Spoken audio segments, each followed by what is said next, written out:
Good morning, ladies and gentlemen. I am Vikas Purwar. I am working as General Manager RFID, that is Radio Frequency Identification in CRIS, Center for Railway Information System.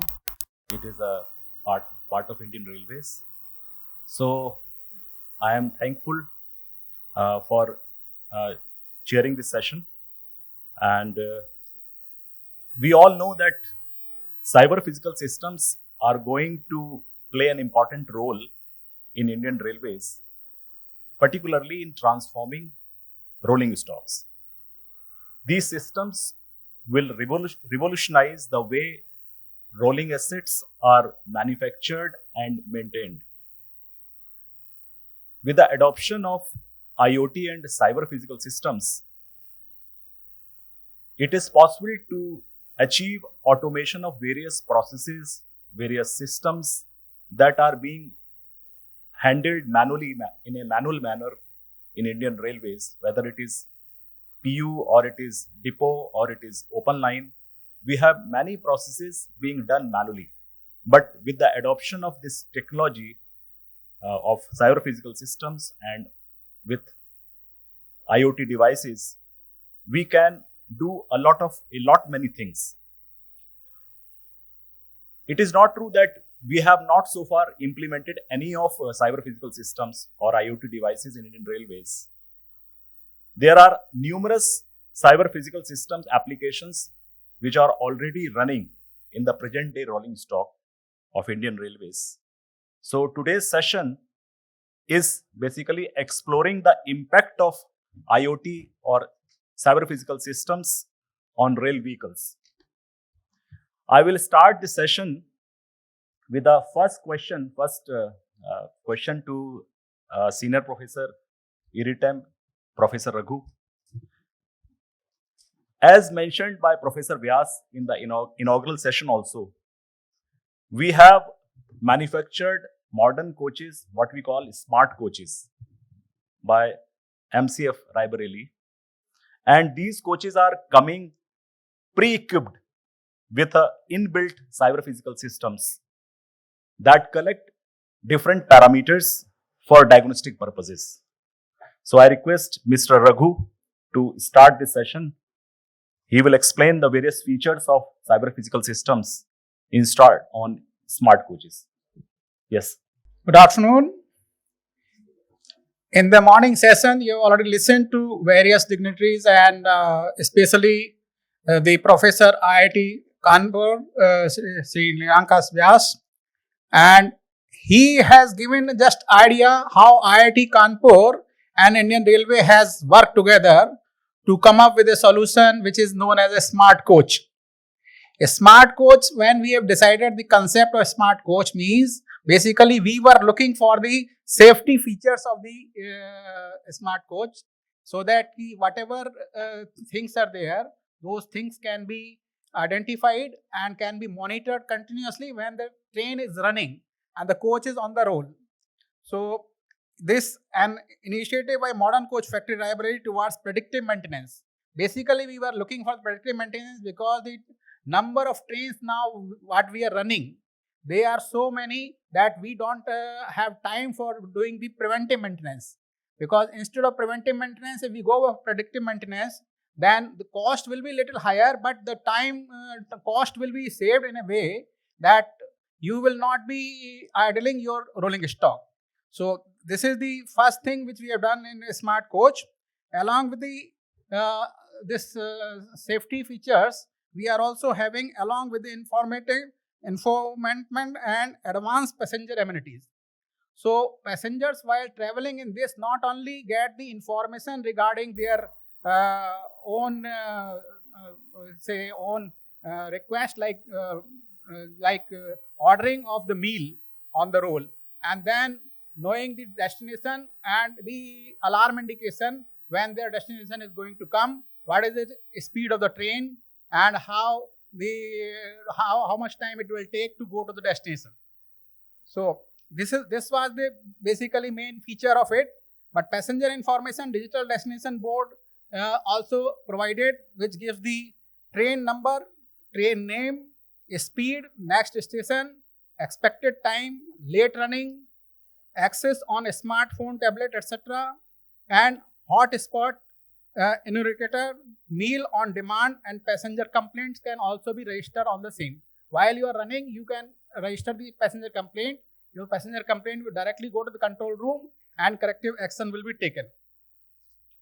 Regarding the security feature, it is also having the security feature. Security and surveillance system is having IP-based CCTV, power over Ethernet camera, face recognition, video analytics, emergency talkback system in which if any emergency is there, you can talk to the guard directly and guard will take the corrective actions. Monitoring and control are basically on the coach itself.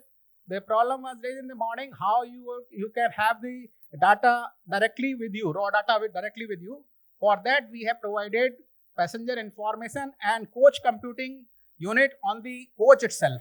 So whatever data is there, it may be relaying to other their parent units also, but we get the full raw data into that over which we can work out. Automated GPS based announcement trigger from the PICC unit, pre-recorded voice segment regarding speed of train, next station name, distance remaining, expected time of arrival, late running, and safety measures.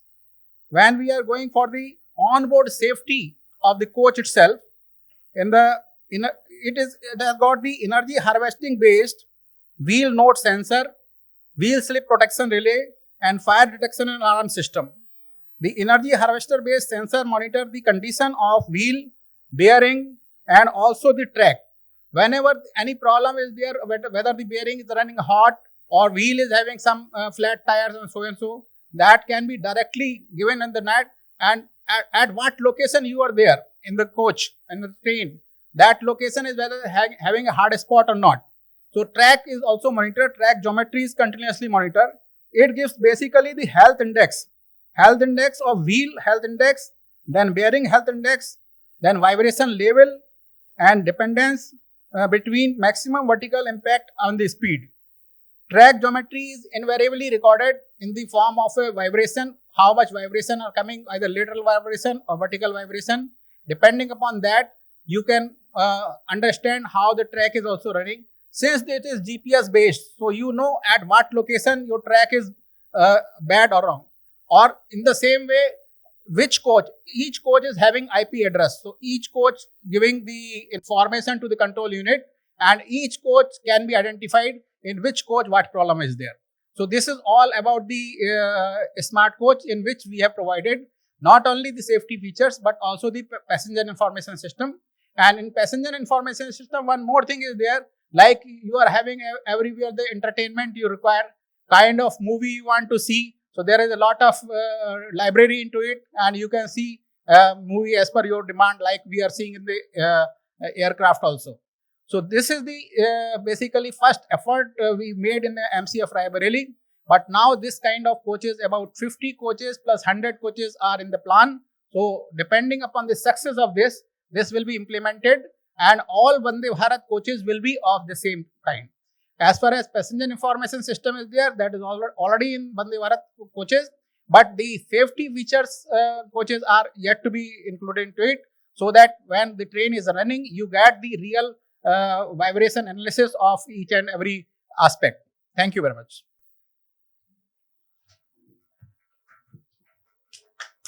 Thank you, Raghu sir. Thank you for your inputs on onboard IoT devices on smart coaches being turned out by MCF Raebareli. We have a number of wayside detection equipments also installed in our Indian railway systems. These wayside detection equipments like wheel impact load detector, online monitoring of rolling stock, OMRS what we call, then hot axle, hot box detectors, then machine vision based inspection systems. These have also been attempted in Indian Railways in a big way. And we have in our panel Dr. Deepak Tripathi, who had also worked as PCME Konkan Railway, KRCL, and he has extensive experience of about this trackside detection equipments. I will like to invite him to explain and elaborate about wayside detection equipments. And sir has done a commendable job in hot Excel, hot box detectors, and HAHWs or hot HBDs from KRCL have been installed in so many zonal railways and working satisfactorily. So, sir, please share your experience. Thank you very much. Thank you, Raghuji, for delivering a wonderful speech on Smart Coach. Because Smart Coach, I actually, as Vikas has informed you, I recently joined 3-4 months back as Director Technical in RITES. And before that, I was in Konkan Railway working as heading the rolling stock department, as you call PCMEs in the railways, Indian Railway zones. So I was a PCME, working PCME in Konkan Railway. So there I got this opportunity because being a public sector company and having a lot of flexibility to do experimentation, and Konkan Railway had the legacy of experimenting things right from the beginning. You see, a marvelous infrastructure. We did anti-collision device. Now you term as TCAS. So it was actually the origination from the KRCL only. After that, KRCL tried Skybus, the hanging trains. The project unfortunately did not go up further. So I am from Indian Railway Service. So I went there on deputation, then finally took absorption there. With the only thing that this company gives you so much opportunity to do new things. So apart from other projects, technology was one vertical because the company had that legacy. So what Vikas is saying, that hotspot detector, that machine vision system, all those things which we tried there. Unfortunately, so far there has not been any indigenization of these technologies, and that was I think one of these initiatives taken by our company, and we did well in that. But to explain to you before that how this fits into the entire ecosystem, that is more important to understand, because smart coach one side, hot box detector another side. So where all these things fit into, and because when we talk of these technologies, we should be able to understand the entire scheme of it. So in India, as such, initiatives are being taken, but I would say they are still in patches, in piecemeals. Two things don't connect with each other. But globally, if you say, just to give you an example, the Union of International Railway, UIC, they have come up with one scheme program which they call Shift to Rail. Shift to Rail is about the future of railways and involving technology. So that is what they call it. And future of rail has many aspects, but when we are talking of rolling stock, so I would say within rolling stock, then the future of rail envisions various things. Cost itself is the first one, because the railways has to be cost effective. Then safety is another important thing for the railways. Then speed, connectivity, convenience, sustainability, energy efficiency. There are many aspects to it. And as Smart Coach has been one of the initiatives, so how a rolling stock can fit into this. So that is because you have other systems also, but let us focus on the rolling stock itself. So there now, if you call it passenger convenience, there are some Smart Coach features which relate to passenger convenience, which relate to passenger comforts. Some relate to safety, reliability, all those things which have been fit into this. But in a broad network, if you see, we talk of rolling stock, all these systems, when we talk of IoTs and CPS, there are four broad categories of systems which work. And the categorization has been done as they are sensors, they are IoTs, CPS system which are installed on the coaches or the wagons or the locomotives, and they monitor the rolling stock. So they are systems, IoTs and systems installed on the rolling stock, monitoring the rolling stock. The other type is these systems and IoTs installed on rolling stock, but they monitor the infrastructure. Third is which are installed on the infrastructure like track and monitor the rolling stock. And fourth one is the infrastructure, you fit on infrastructure and they are meant to monitor the infrastructure. So, they have broadly 4 categories as far as the safety liabilities, these things are concerned. For rolling stock, it takes care of other things also. Specific to rolling stock, now there are 2 types of system. One system is which comes on the rolling stock. If you talk of wagon, then there are many things like you can monitor the wagons, the bogie parameters. You can monitor the wheel condition. You can monitor the bearings, the door condition, the consignments. This thing with GPS and RFID tag, you can track the wagon. So these are onboard system. We call it onboard system. Like coach onboard system are part of the smart coach. Same thing for locomotives as been for ages. Like we had Remlot and all these sensors in locomotive. They are always there. Like we have in metro systems and these urban transit systems, they are already very advanced stage as far as IoTs and CPS these things are concerned. So one thing is this. So now when we talk of hot box detector, this is a part of that system which is installed on the track, on the asset, and then it is monitoring the rolling stock. So rolling stock can monitor itself, and rolling stock can be monitored by the system which are on the track. So when we talk of hot box detector, one of that is key.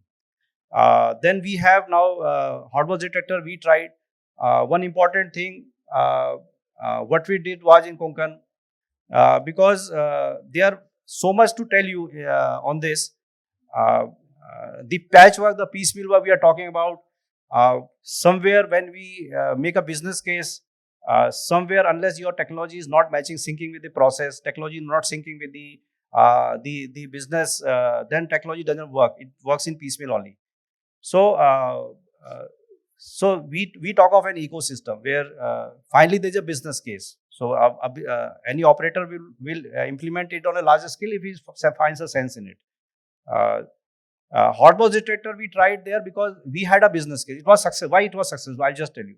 First thing, we tried very hard. It was very difficult for us to implement it within our own system because it involves passenger safety. Second thing, to promote into railways was much more difficult because there is literally no acceptance of an Indian product.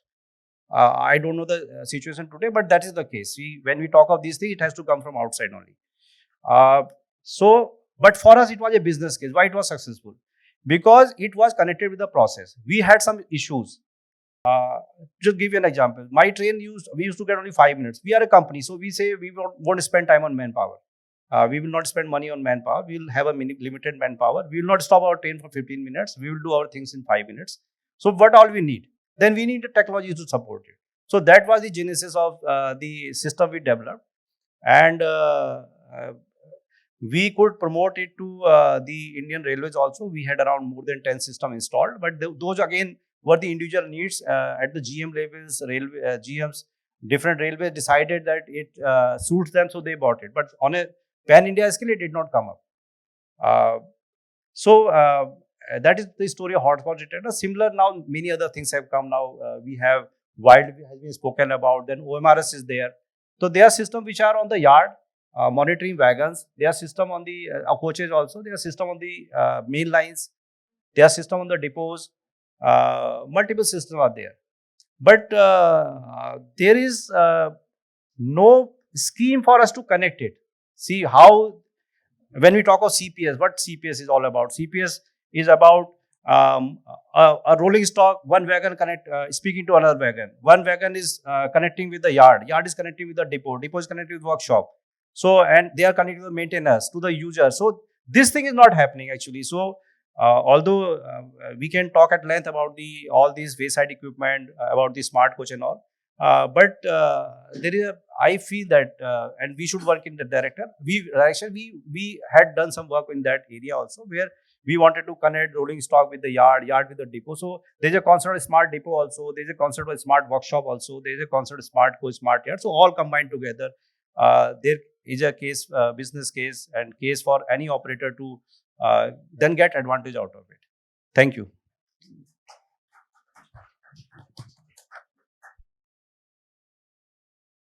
Now, Deepak Tripathi sir explained the various wayside detection equipments and also touched upon the intricacies of somewhat onboard detection systems also. Now, my question is to Panda sir, Sri A.K. Panda sir. Sir, what impact will these systems, these cyber physical systems, will have in optimizing the maintenance and operational efficiency of rolling stocks? Sir, please, I will hand over to you.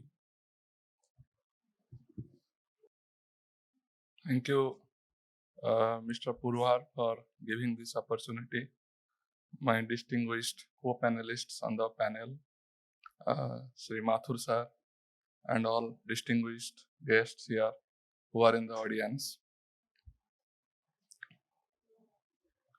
We are talking of smart railway, and in that, railway is, as you know, is a very huge ecosystem consisting of the Indian railways, the metro railways, and various ancillary systems. The rolling stock is one important feature of this large ecosystem. And when we talk of rolling stock again, there is locomotives, freight wagons, coaches, metro cars, and coaches are of different types. Coaches which are on long distance trains, which are sleeper trains, chair car trains which run in day format, then regional transport trains, RRTS, then you have got suburban transportation, then you have got metro transportation. So it's a very large ecosystem, and when we are talking of making a smart rolling stock, it is basically revolutionizing the whole concept. And when we talk again rolling stock, then there are three aspects to rolling stock. One is that when we design and produce a rolling stock, manufacture a rolling stock in a production unit. The second aspect of it is when we operate the rolling stock as part of a train operations involving its various features like safety, like onboard services. Then we go for diagnostics and maintenance of the rolling stock. So, talking about these things in a very brief seminar is of course difficult, but I will touch upon few important aspects of this issue, the question which has been raised at this point, that how to optimize the maintenance or the rolling stock in a factory setting. Now, as we know, we are operating in India, in our Indian railway infrastructure, despite pockets of excellence and pockets of smartness that has been introduced. We are in a very technologically, I can call it, we are in a very primitive stage. We have long, huge distance to travel to catch up with the developments that has taken place in the railway sector in general and in rolling stock sector in particular in the developed world, whether it is in Japan or in Europe, or even now China has also overtaken many of these things.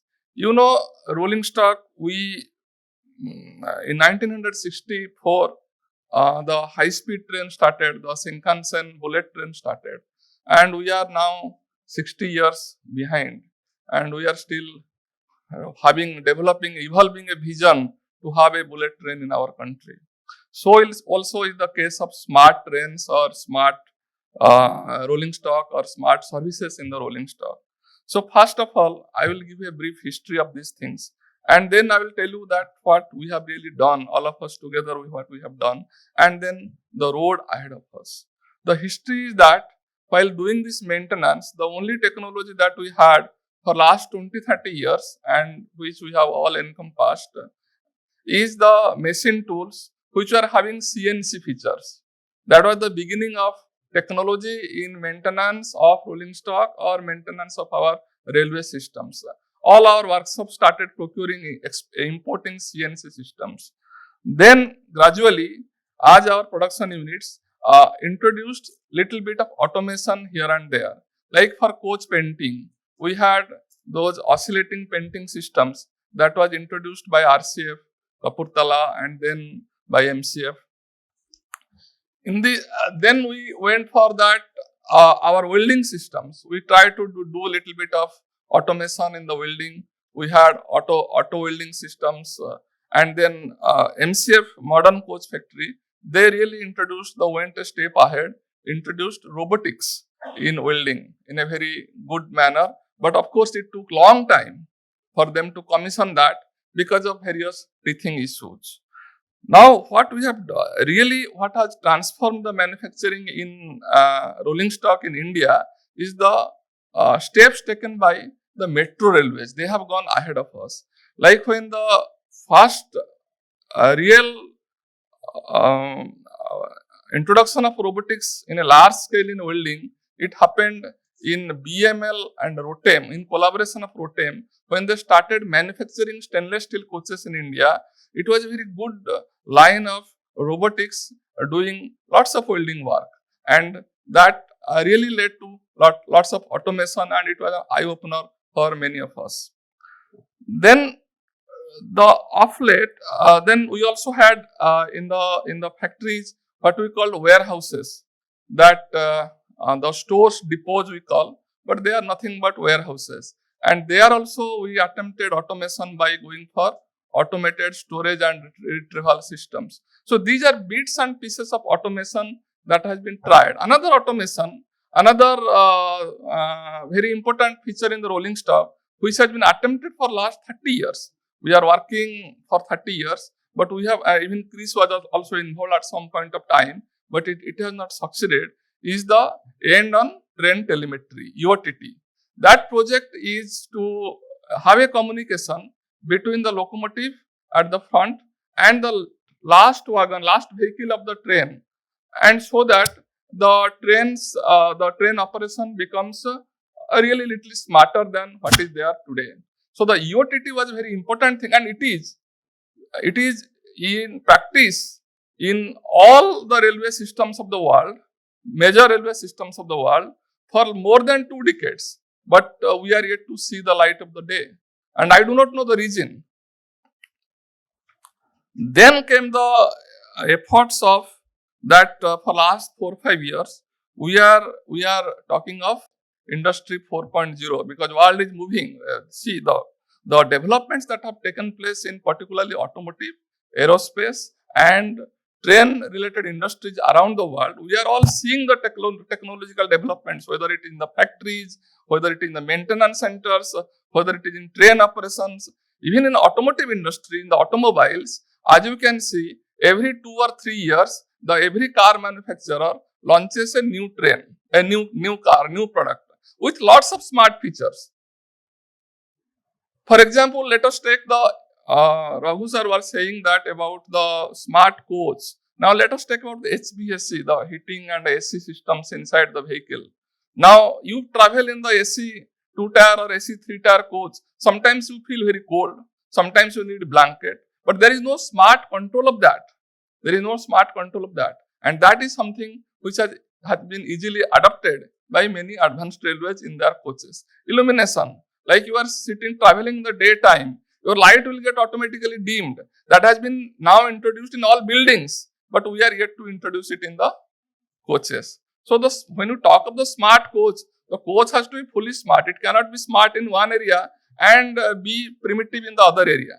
So we have to just think the sky is the limit to do the automation. What we have done, that going forward to the Industry 4.0, it is again MCF which took the initiative, that they did provide IoT and systems in the bogie assembly line, and they developed a good product there, that the IoT based tools, the turking systems, like in the maintenance of the bogies, we need to do lots of turking, various sub assemblies that we fitted together, and IoT was introduced, and that has been really successful.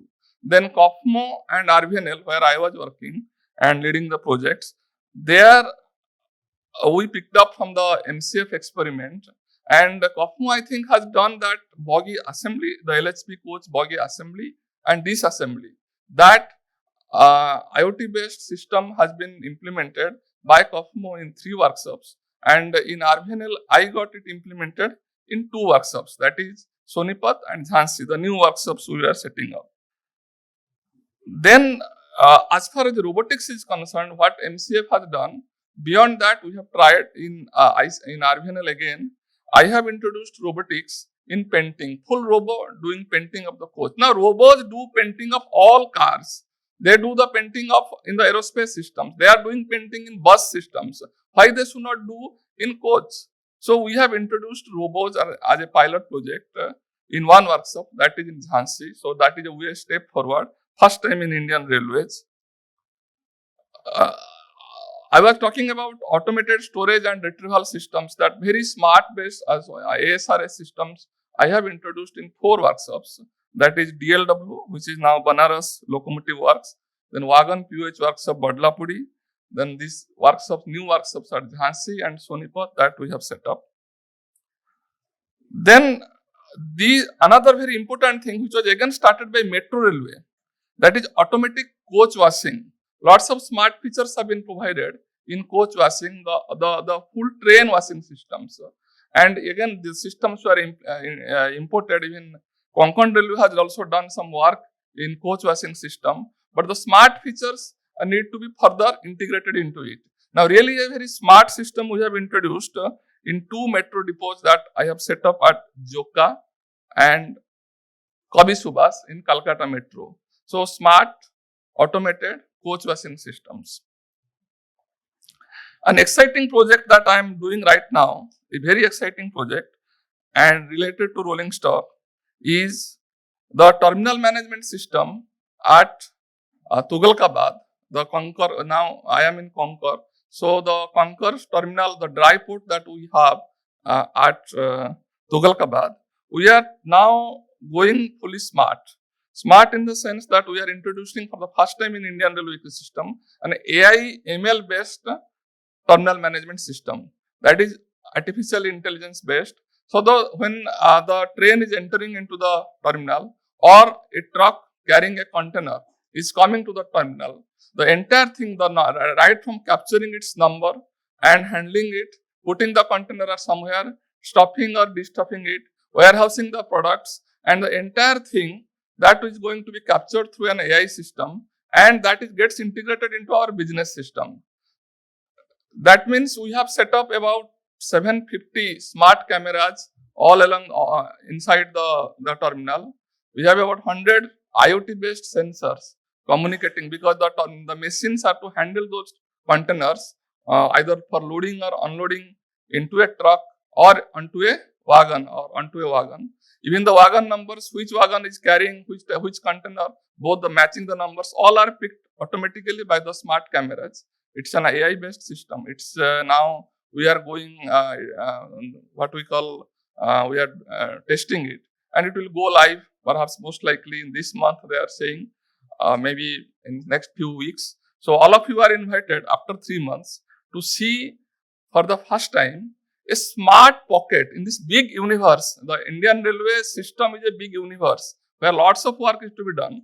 One small pocket, we are really going smart. So that work will be an exciting work. So telling all this history of what we have done, now I am going to tell you briefly that what can be done. All our workshops, we have about 50 workshops in Indian Railways, 6 production units and many maintenance depots. All of them need enormous doses of automation.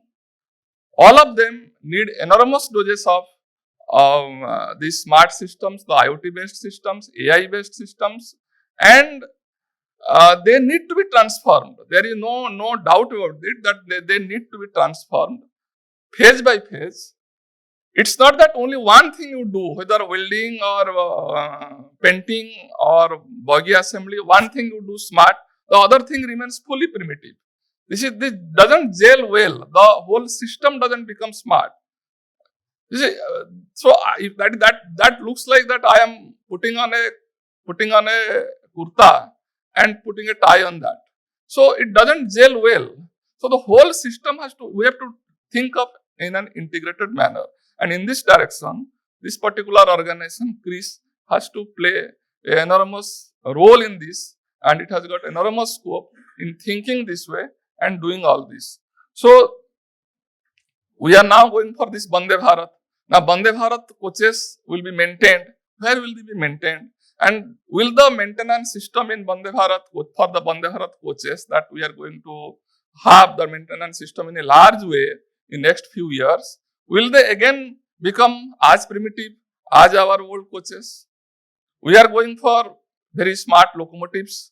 Now those locomotives will be maintained. How we are going to maintain them, do the overhaul of them? Are we going to do in the old way? Or we have to have a fully smart, CRIS has done very good service, rendered very good service to Indian Railway workshops, supplying them few systems. But now we have to really go for this industry 4.0, or now they have started talking of industry 5.0, but we have to really go for large scale automation, introducing smart features in all the activities that we are doing. And as the question was, I am limiting myself to the maintenance part of it. If you think of design, production, there are enormous work to be done. So I will end here, not take much more time. I have given a glimpse of everything like a small film, but the issue is that we have to keep thinking and implementing in our, because we do at individual level pockets of good work here, there. So that is fine. That shows the mirror. But collectively also, as a railway fraternity, or and taking the stakeholders along with us, we have to really think and introduce these features so that now the importance of safety you have understood after this accident in Balasore, that the train at 126 kilometers can have such a great disaster if it is brought to a halt. Now, when I run a train at 200 kilometers per hour, you know the energy is mv square. So what will happen if I don't have, and these technologies, these smart features, or these whatever maintenance practices, what do they do? They basically make the tolerances very, very low, that they do not tolerate higher deviations, so that the reliability part of it, or the safety part of it in the coach or the locomotive or the wagon, it increases. So we are now accepting too much of deviation. Now if I do in an automated manner, or do work in an automated manner, in a mechanized manner, then my deviations will be less. I will strictly follow the protocol. And as a result, the reliability, safety, and the breakdown of the equipment, that will reduce. So that is a huge benefit to the railways, to our country, to the traveling public, to our customers, and of course it will have financial benefits commensurate to that. But the financial benefit, unfortunately, you cannot measure it very clearly in a quantifiable manner. Because of that, perhaps the investment is not coming. But now, as you know, the government has opened the purse strings. Lots of investments are coming in our physical infrastructure, like new lines, or new stations, or new factories, or new rolling stock. Similarly, investment has to come into maintenance. Without investment into maintenance, developing these smart systems, what will get affected is our reliability, our safety, our effectiveness of operation, and at every 3 year or 5 year, there will be a bomb blast. So we have to invest in a big way in maintenance, going for these new features that are being developed world over. So that is my submission. I will request all of us have to drive one thing, that drive investment into maintenance. This is the least thing. People don't think of it today, but they introduce the trends. So we have to make our systems, the depots, the terminals, operation systems, you make them smarter, so that the customer is happy, and our effectiveness of our systems are more. Thank you. Thank you, sir, for giving such a wonderful insight on this topic. We have Shikha Srivastava ma'am in our panel. Now, my next question will be to her. Ma'am, are there any specific guidelines or standards in place for implementation of IoT or cyber physical systems in general, and particularly in railway vehicles, and how these systems, how these standards can be enforced in railway systems? One more question I will like to I would like to highlight here is, what are the cyber security risks associated with the IoT or cyber physical systems, and how these risks can be mitigated? And ma'am, please. Distinguished members of the panel, uh, respected seniors, and ladies and gentlemen, wish you all a very good afternoon. I really thank CRIS for calling me here for speaking on in this conference. And the topic which Mr. Purwar has asked me to deliver my talk on is on standardization of the IoT M2M ecosystem, which is a very relevant topic in today's context. Because if you see what these sensors, everything is getting automated slowly and slowly. Even railways will at one stage be automated fully, maybe. And then you can even think of the scale of the sensors which would be there. I mean, there are 7,500 stations. So if we just talk of stations and each station having 20 sensors, you see even in the stations how many sensors will be there. Then there are so many trains, I think lakhs of trains. So even if you do smart coaches and each train having an X number of coaches, so that also multiplies. Then you have your signaling systems, your locomotives, overhead equipment, all these sensors will be everywhere. So you imagine the scale of the sensors which would be there. Now, who is bringing these automotive systems? There are multiple vendors. Someone is selling a smart coach solution, someone is selling locomotive solution, someone is selling overhead equipment solution. So at the end, what does railway have? Railway has got multiple systems to manage, but one system does not talk to the other system. So that if there is a problem in my coach, then the station won't come to know. If there is a problem in the track, the station master won't come to know. Someone else. I mean, so basically what I'm trying to say here, this is where standards come in, because they allow interoperability. That means even if my vendor X is giving me this solution, he has to interoperate with vendor Y who has given the other solution. So that's why this is important. Secondly, if I want to replace a particular device which is not performing well, I will just replace the sensors. I don't need to replace the backend system, because my backend system and my sensors are talking on a standards based interface. So I can replace it. But right now, if you don't do it standard based, you have to replace the entire system, and it becomes a huge investment for you. And then you are stuck, okay, whether I should pay the AMC and carry on with the system, or should I replace the system and reinvest again, because I'm not getting the benefit out of the system. So these are the points which will actually help you in a long term to maintain these automated systems, and that is to follow the standards. So now, which standards to follow?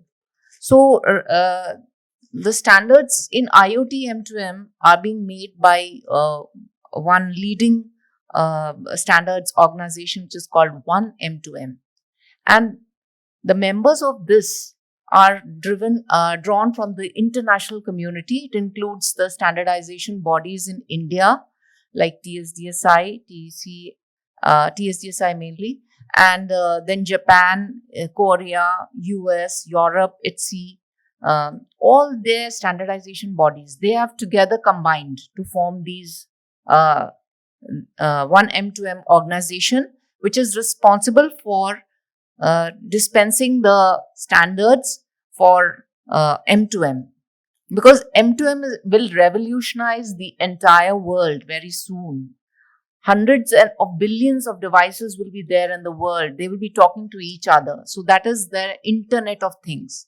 As now, right now, we have Internet of Humans.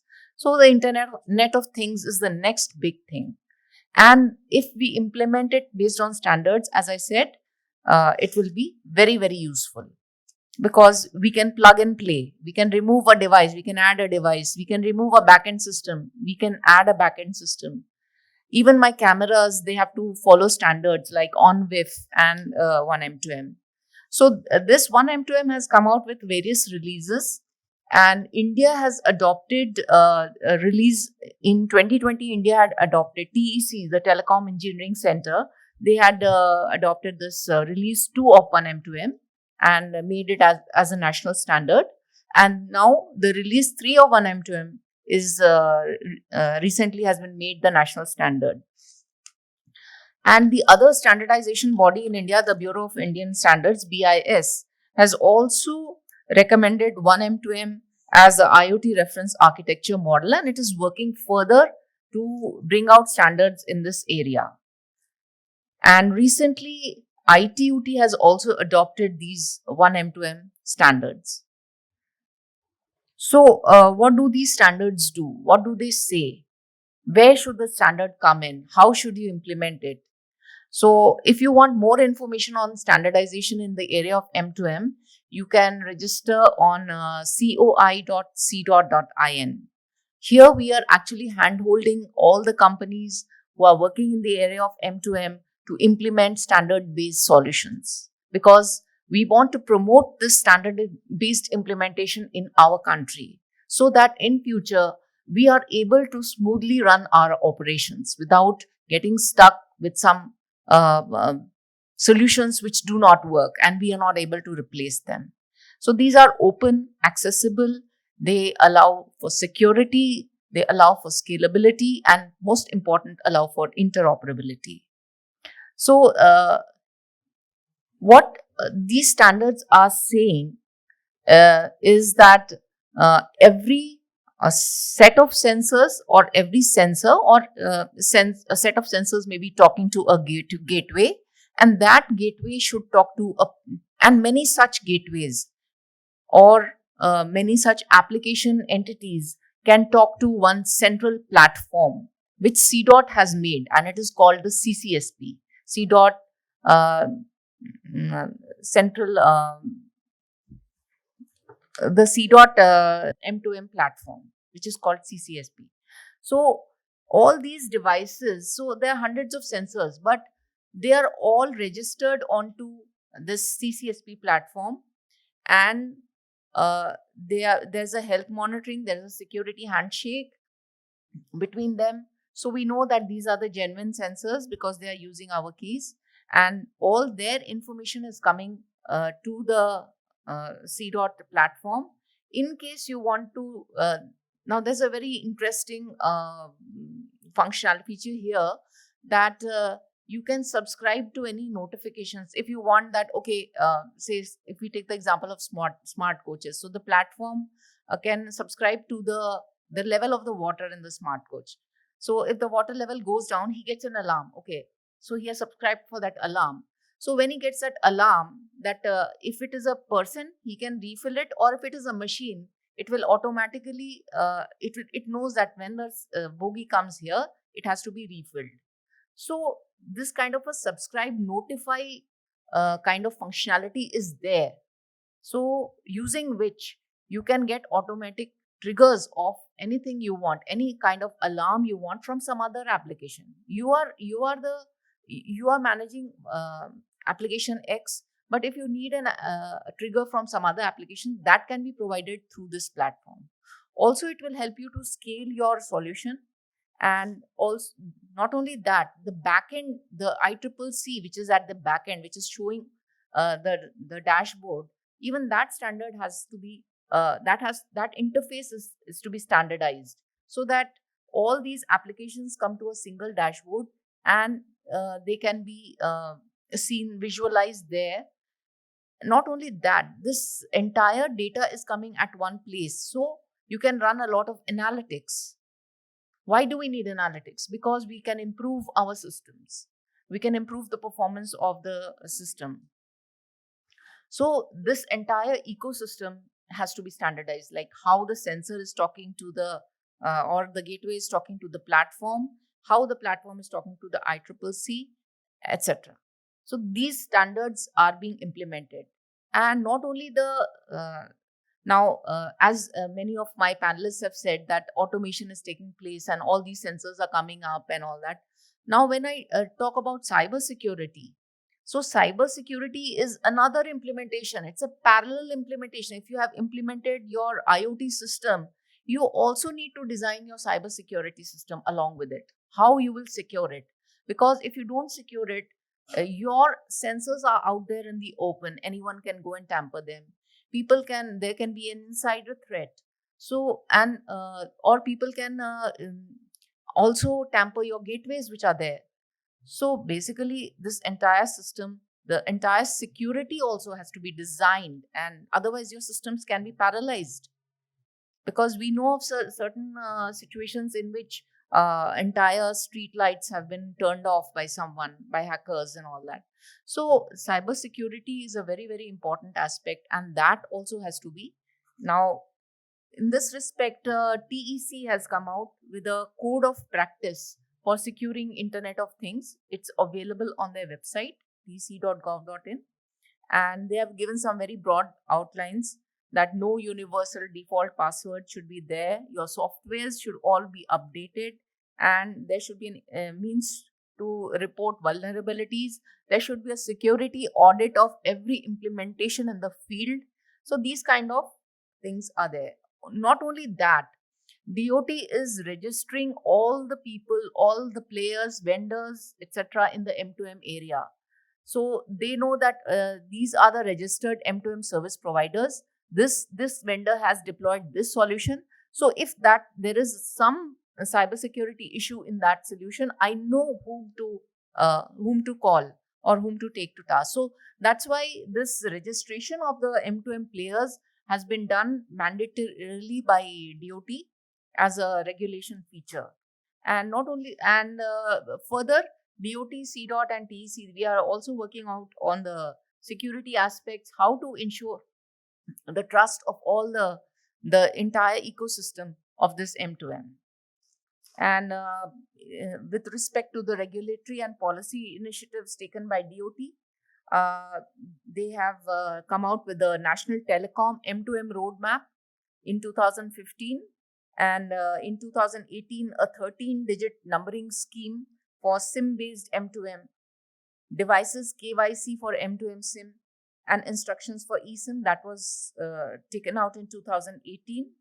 And in 2020, as I told you, the adoption of national standards was done. Then 2021, the Code of Practice for Securing Consumer IoT was taken out.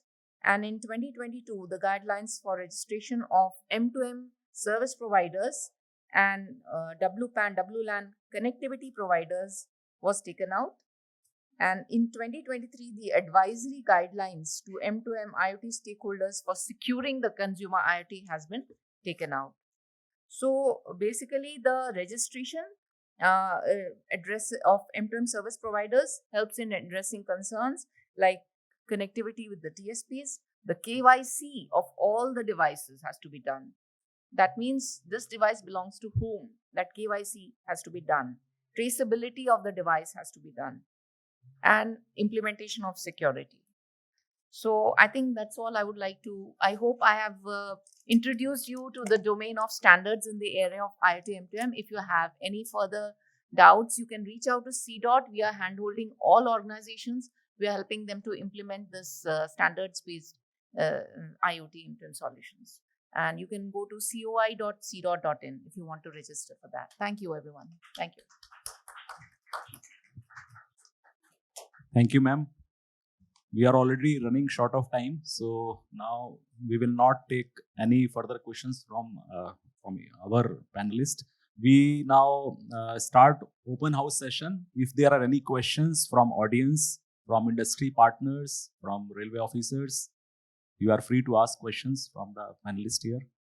Any questions?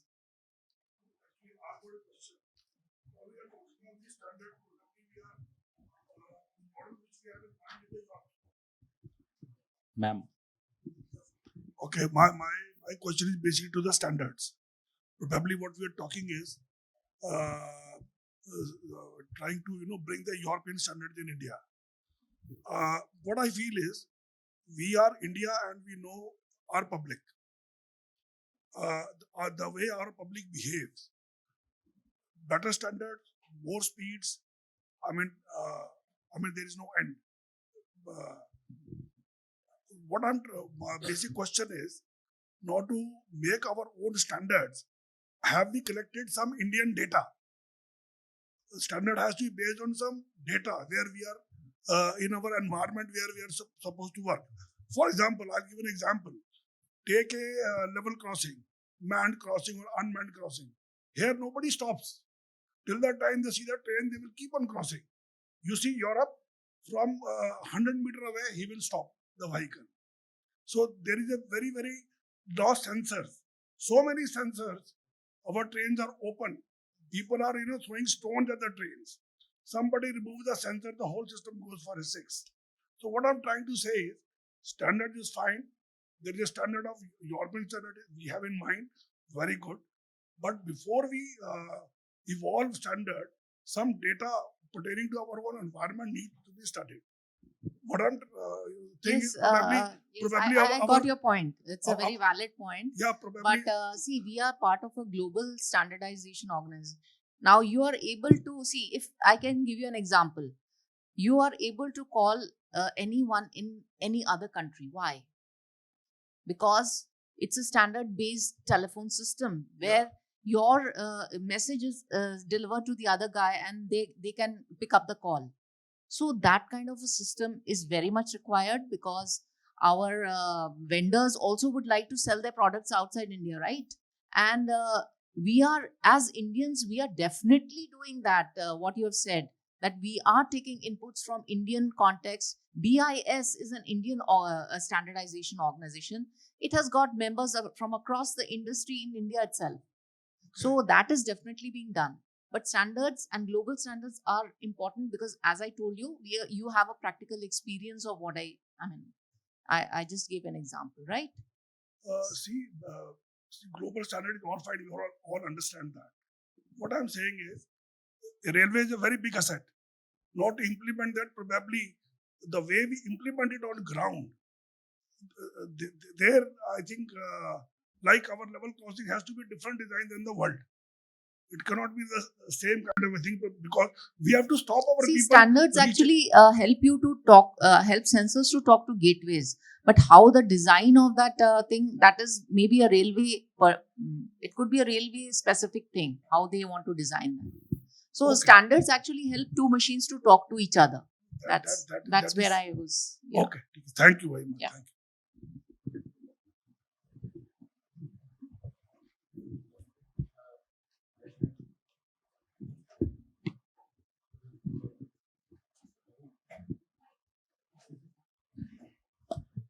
My question on smart coaches was that are you there? I think you'll be following that IEC 61375 standard, which has got those three. You have that customer network, then you have a network for condition monitoring, then you have a network for operator, driver, and operators. It is in that three. So all three of those layers were implemented in the smart coach.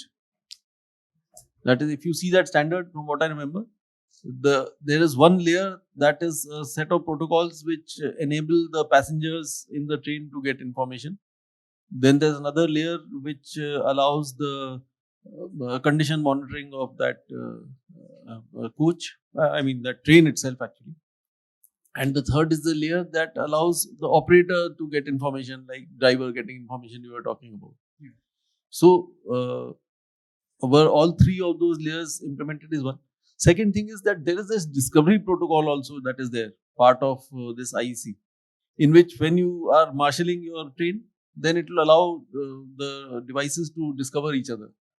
So is that also implemented in the smart coach? At present, it is not implemented, but initially, if you see, the first experiment which has been done, it is having 3 different channels. One channel is for operators and second channel is for the our control rooms in which the information are coming. So, and third is for passenger. Passengers basically are giving the feedback about how much say one thing like temperature. If AC temperature was talked, AC temperature is not in a particular compartment, so he can give feedback on an app. Then app is there. He has to download that app once before he enters into the coach. So if he is having app, from app we get the data. What are the that air conditioning, like in metro, if you see, metro air conditioning is a smart air conditioning. So that is not only taking the temperature, but it also taking the CO2 content in the chamber. But metro is basically mass transit. Ours is not mass transit, and it is having 9 different cubicles. So in 9 different cubicles, there are 9 different sensors which are taking the feedback of temperature and then taking it. So there are 3 different channels are there. It is they are not they are working on the same PICUCC, but this this integrating of all the things at present is not there because number of smart coaches are still very less.